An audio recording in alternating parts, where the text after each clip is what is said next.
Hello, this clip is about the cross-fertilisation between the Sustainable Development Goals and international water law. So I will look at how the two strengthen each other. So the Sustainable Development Goals, they were adopted by the United Nations General Assembly in 2015 in a legally non-binding resolution. So they were unanimously adopted, but they are contained in a legally non-binding resolution, which provides or which codifies or puts in writing aspirations, political aspirations of the international community of states. In no way should it be considered a treaty. So those are the Sustainable Development Goals. On the other hand, you have international water law. International water law is a subfield of international law. So its basis, its foundation consists in a series of sources of international law. So sources of binding legal obligations. So those could be treaties, they could be customary international norms, they could be general principles. But they are in any case binding on those states that have agreed to be so bound, that have provided their consent to be bound by these norms. So in that way, the SDGs and international water law differ significantly from each other. But the Sustainable Development Goals, even though they are legally non-binding, they do have a kind of compliance mechanism. So there's all kinds of ways in which states that have sort of committed themselves to these goals are encouraged to comply with them, are encouraged to reach these goals within the 15-year period. So the Sustainable Development Goals were adopted in 2015 and they end in 2013, regardless of whether they will be met by that time. So they are meant to induce, to encourage states to move forward into a certain direction. So connected with these goals are a series of targets, so very specific, concrete targets that have to be met by 2030 and some even earlier, by 2020, so that's the end of this year. And to measure progress, the international community has agreed to a certain number of indicators of progress. So we measure progress gradually in the period between 2015 and 2030. All this international water law doesn't really have. So this whole compliance framework of the SDGs could be of great benefit to international water law. This constant obligation to report on progress made or lack thereof. So that is why I think cross-fertilization between those two different regimes, however different they may be, is interesting. Before I get to the Sustainable Development Goals, I want to very briefly refer to the predecessors to the Sustainable Development Goals. That's the Millennium Development Goals. Those were adopted in 2000 by the UN General Assembly in the so-called Millennium Declaration. If you read the Millennium Declaration, you actually won't find a list of goals there. So they had to be sort of read into the declaration or taken from the declaration. And that was done in a very clever way, very briefly after the Millennium Declaration was adopted. So 8 Millennium Development Goals were deduced from the Millennium Declaration. And most of those goals, here you see all 8 of them, most of those goals relate more to human rights type issues, so socio-economic issues. Only one of them, MDG 7, relates to environmental protection for the benefit of both present and future generations. That's MDG 7. So let's zoom in on MDG 7 a bit more. But first, the context. The Millennium Declaration does not refer to these goals, but it does refer to an obligation more generally to protect our common environment. That's you find in chapter 4 of the Millennium Declaration. And there's some interesting language used therein. We, that's the international community of states, resolve to adopt in all our environmental actions a new ethic of conservation and stewardship. And as first steps, we resolve to stop the unsustainable exploitation of water resources by developing water management strategies at the regional, national and local level, which promote both equitable access and adequate supplies. So it's interesting, this reference to stewardship. That term has almost biblical notions. It's the idea that we are born to this earth for a brief moment, and after that we die, and we pass the world on to our children, to the future generation. So in this very short period that we are alive, all we have to do is make sure that we leave the earth in more or less same state as in which we found it. So we cannot destroy it or cause significant harm to the earth, because then we would be acting wrongful towards the future generation. And so that's the idea of stewardship, this ethic of stewardship. It's interesting to keep this in mind, because it's also very relevant when we focus on freshwater resources.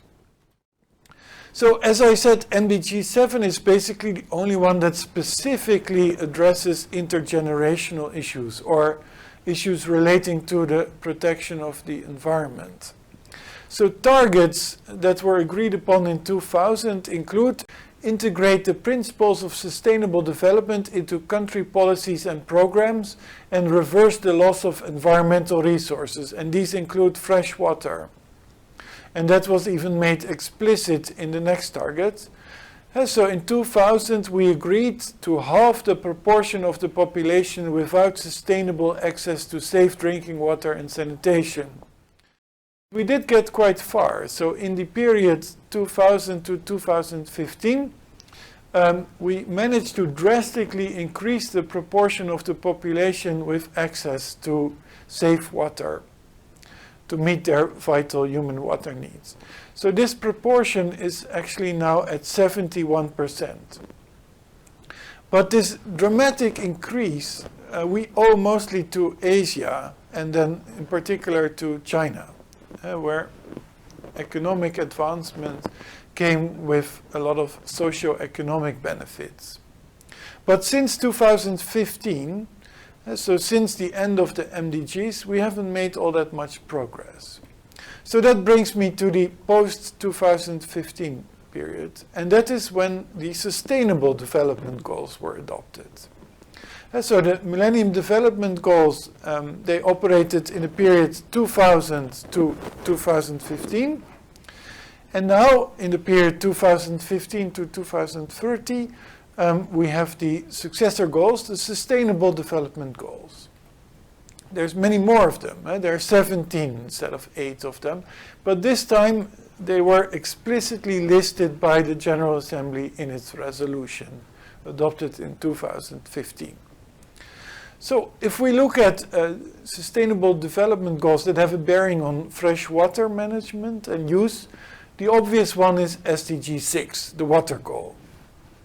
But as I already explained in a clip on the human right to water, there are other goals that also have something to do with water. Most interestingly, SDG 15, the ecosystem goal, which also refers to freshwater ecosystems. What is interesting, let me make some general remarks about the SDGs. What is interesting is that there is no general environmental goal as there was in the MDGs. MDG 7 was about protecting our common environment.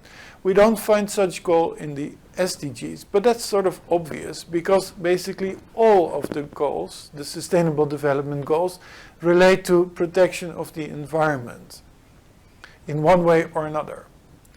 This is not as obvious as it might seem, because sustainable development does not refer exclusively to the protection of the environment. As sustainable development, this concept has 3 pillars: social development, economic development, and environmental protection. So it's not obvious that all 17 SDGs would have something to do with environmental protection. And indeed, many of the SDGs seem to be more linked to social development, that's human rights, or economic development. If we look at SDGs that have much to do with water, they are more of the third pillar type. So they relate more to protection of our common environment. What is interesting is that different goals relate to fresh water, to the atmosphere, to the land, and to the sea. And that sort of gives the impression that those parts of the world can be treated separately, in isolation, in splendid isolation. Of course, that's not the case. Water in the atmosphere comes down on this earth in the shape of rain and then seeps into the ground and fills an aquifer.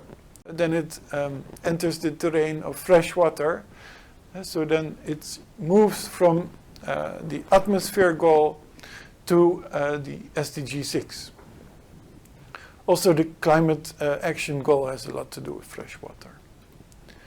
But the main one is indeed SDG 6. So that is the goal I will focus on. Before I get to discussing fresh water in the SDGs, I want to make a few more remarks about the SDGs and their status as a source of international law. It's important to keep emphasizing this. It's not a source of international law. The SDGs, their foundation we find in a non-legally binding resolution adopted by the United Nations General Assembly in 2015. And the UN General Assembly can only recommend certain course of action to its membership. It cannot require or oblige its membership to act in a certain way. So these are aspirations, political aspirations. But in one way or another, states did commit to them. But the SDGs, and that's interesting, they do refer sometimes to commitments that already exist under international law. So there's even explicit references to a couple of treaties, and you find them on the slides. But even when reference to international law is not made directly to a particular treaty, very many goals, targets, and indicators are formulated in such a way that they clearly remind people of particular treaty obligations. Basically, some of the SDGs, some of their targets and indicators have been copy-pasted from existing and binding international law. So then their bindingness is not to be derived from the SDGs, from the declaration adopting the SDGs, but rather from that law. So then what do the SDGs add to this law? They add a compliance and progress framework. I will explain this later when I zoom in on fresh water. But that's a bit how it works. So when a commitment in the SDGs is very similar to a legal obligation you find in a treaty provision, then this commitment is legally binding. But it's not legally binding because it's in the SDGs, it's legally binding because it's also contained in a treaty. But most of those treaties have no detailed framework to measure progress, and that's what the SDGs add. So let's now look at freshwater more specifically.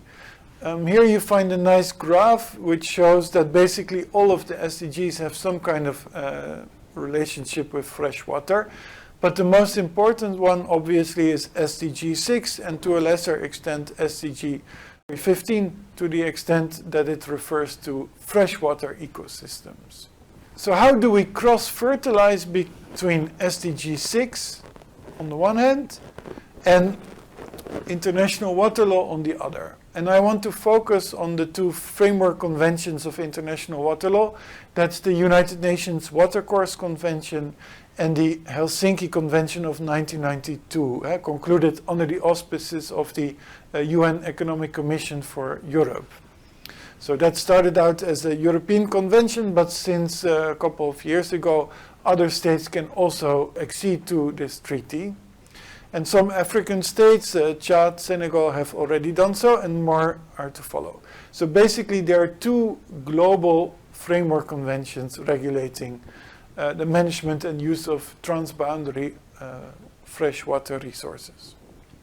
So how can we link SDG 6, the water goal, to those two framework conventions on water? So here you see SDG 6. The first target is to improve water quality by reducing pollution. So obviously this obligation to reduce pollution can be linked to Article 21 in the UN Watercourse Convention and Article 2 of the UNECE or the Helsinki Convention, which also require of states to prevent, reduce and control pollution of an international watercourse that may cause significant harm to another state. And so this obligation to reduce pollution, it actually already exists under international treaties, but also under customary international water law. Second, the obligation to reduce the number of people suffering from water scarcity, that we can nicely link to the obligation of all states to ensure that vital human water needs of people within their jurisdiction are met. So here we can refer to Article 10 in the UN Watercourse Convention, but we can also refer to the human right to water as it exists under international human rights law. I refer you to my clip on the human right to water for more details. We can also look at the reference to implementing integrated water resources management at all levels and link this to Article 24 of the UN Watercourses Convention, which also calls upon states to enter into consultations concerning transboundary water management. Finally, Article 20 refers of the UN Watercourse Convention refers to the protection of freshwater ecosystems. And this we can nicely link to the target in SDG 6, which makes reference to the protection of such ecosystems. In fact, Article 20 of the UN Watercourse Convention is often considered the most important provision in that convention because it's the only provision in the UN Watercourse Convention that protects the watercourse ecosystem as opposed to the watercourse itself. And increasingly, the research shows that protection of a freshwater ecosystem is much more important than zooming in on protection of the watercourse itself. There are so many ways in which a river or a lake or an underground freshwater resource, like an aquifer, interacts with its environment. So it's better to refer to freshwater ecosystems rather than to refer to the watercourse or the river or the lake in isolation. There's also a reference in SDG 6 to participation in the management of a watercourse or freshwater resource. If you look at the global frameworks on international water law, so the UN Watercourse Convention and the 1992 Helsinki Convention, they are a bit careful when it comes to participatory rights, to recognizing participatory rights. So here it's a bit harder to make a link between this target we find in SDG 6 and already existing obligations under international water law. So if you look at the UN Watercourse Convention, it basically only has an obligation not to discriminate foreign nationals when you allow people to participate in freshwater governance. So it does not oblige states directly to involve the people in freshwater governance, but if they do so, they cannot discriminate. They cannot favor their own nationals over others with an interest in that transboundary watercourse. So now let's look at it from the other direction. So now we don't begin with the SDGs and then try to find links with international water law, But now we begin with international water law and we try to find links with the Sustainable Development Goals. So we cross-fertilize in the other direction. So then let's look at the fundamental principles of international water law, and one of them is the principle of equitable and reasonable use. I refer you to my clip specifically on this principle for more information. But basically, Article 5 codifies this general principle of international water law, which asks of all states to use their transboundary watercourse in an equitable and reasonable manner. This also includes a reference to sustainable utilization, an explicit reference. So we actually owe the inclusion of this reference in the treaty to my own country, the Netherlands and Finland. We jointly campaigned for an inclusion of an explicit reference to sustainable utilization in this principle. So basically, what we can conclude from this is that equitable and reasonable utilization, one element of it is sustainable utilization. So you cannot equitably and reasonably use a transboundary watercourse if you do not take into consideration sustainable development. So that means you have to conserve and protect the transboundary watercourse in such a way that also future generations can make use of them. That's the sustainability element. So we already have a rather green, so to speak, principle of equitable and reasonable utilization. But we can make it even greener when we link it to SDG 6, the water goal, which calls upon an almost exclusively sustainable approach to equitable and reasonable utilization. And so there, SDG 6 calls upon an even greener interpretation, if you like, of the equitable and reasonable utilization principle than we already had. Article 20, the ecosystem provision, it's just one provision in a big treaty, but more and more often you see that the protection of a freshwater ecosystem is considered to be way more fundamental than the protection of the watercourse in splendid isolation. So Article 20, which may now seem kind of isolated and a bit odd one out type of provision in the UN Watercourse Convention, if we link this to SDG 15, which is all about protection of ecosystems, we can make it much stronger, and we can sort of persuade states to interpret provision 20 in the UN Watercourse Convention as a kind of treaty within a treaty, as the foundation, the legal foundation of a whole effort, a whole new effort to protect, conserve and restore freshwater ecosystems all over the world. And SDG 15, by providing more detailed indicators, may strengthen this provision, Article 20, make it stronger.